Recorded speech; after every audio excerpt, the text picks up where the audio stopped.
Bonsoir. Alors, Louis XX. Euh, si on avait un roi de France, donc Louis XX est le descendant légitime des Bourbons. Le problème qu'il y a, c'est que il a du sang russe par Anne de Kiev. Vous verrez ça sur la vidéo. Et donc, un roi doit être catholique. Vous verrez à 2 minutes 58 de la vidéo qui est dans le lien juste en dessous, vous écouterez.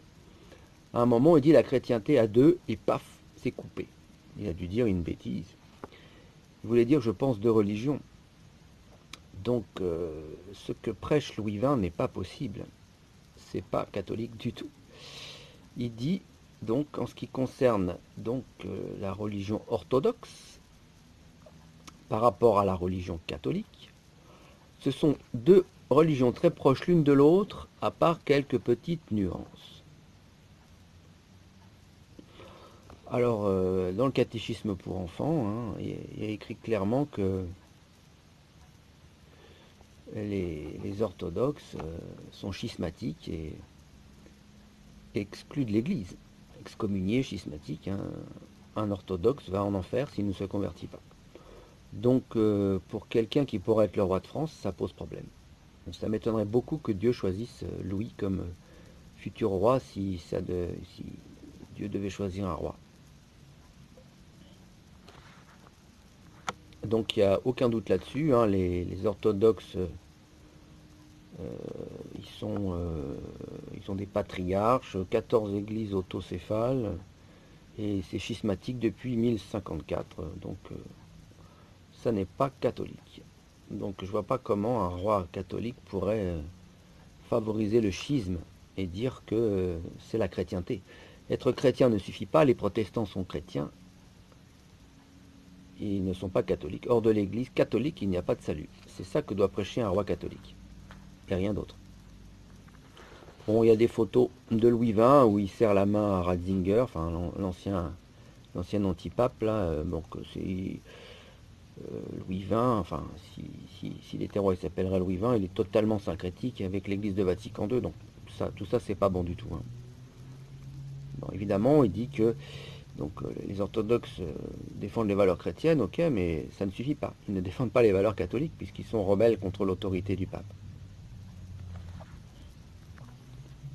Bon, il entre dans les églises orthodoxes, je ne sais pas s'il y communie, enfin s'il prie avec, mais ça c'est totalement interdit. Un catholique ne doit pas rentrer dans les lieux qui ne sont pas la maison de Dieu. Et même aujourd'hui, les cathédrales, soi-disant catholiques, moi-même, j'y rentre pas, puisque ce n'est plus la maison de Dieu, tout a été profané. Donc ça, c'est le point sur Louis XX. Donc c'est assez triste, à mon avis, c'est pas lui le futur roi, mais bon. Donc sinon, il y a une autre branche, euh, les d'Orléans, comte de Paris. Bon alors eux, c'est pas bon du tout, hein. C'est pas légitime, hein. Donc dans son journal, Louis XX, il expliquait ça. Par contre, sur ça, il a raison. Donc, Henri d'Orléans descend de Louis-Philippe d'Orléans, devenu roi, parce qu'il a usurpé le trône en 1830 à Charles X, son cousin, roi de France. Donc, Louis XX explique que Louis-Philippe a créé une nouvelle dynastie, un peu comme Napoléon a créé une nouvelle dynastie à la Révolution française, hein. Il s'est mis la couronne lui-même sur la tête. Moi, si je me mets la couronne moi-même sur la tête, c'est pas pour ça que je serai roi. Et là, c'est pareil. Donc les d'Orléans, ils ont usurpé le pouvoir. Ils se sont autoproclamés. C'était les cousins, quoi. Mais c'est pas eux les descendants légitimes. Donc Henri d'Orléans et Louis XX sont cousins, mais le vrai descendant, c'est Louis XX. D'ailleurs, il le dit dans son journal, hein, Louis XX descend de la branche aînée des Bourbons, celle des rois depuis Louis XIV, seul héritier de Clovis à Charles X.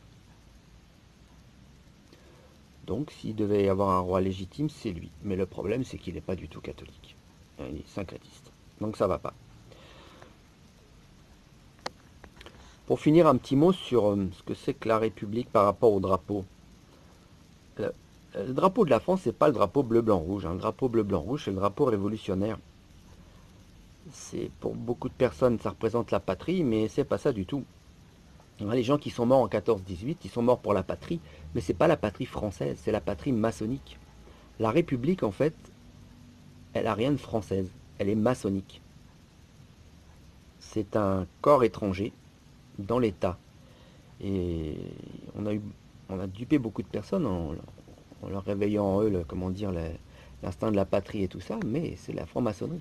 Alors tous ceux qui sont morts en 14-18, on leur pardonne, hein, ils ne savaient pas, mais ils sont morts pour une patrie maçonnique. Le vrai drapeau de la France, c'est le drapeau blanc, le drapeau royaliste, ou avec la fleur de lys, ou avec les armoiries des Bourbons au centre, enfin quelque chose comme ça.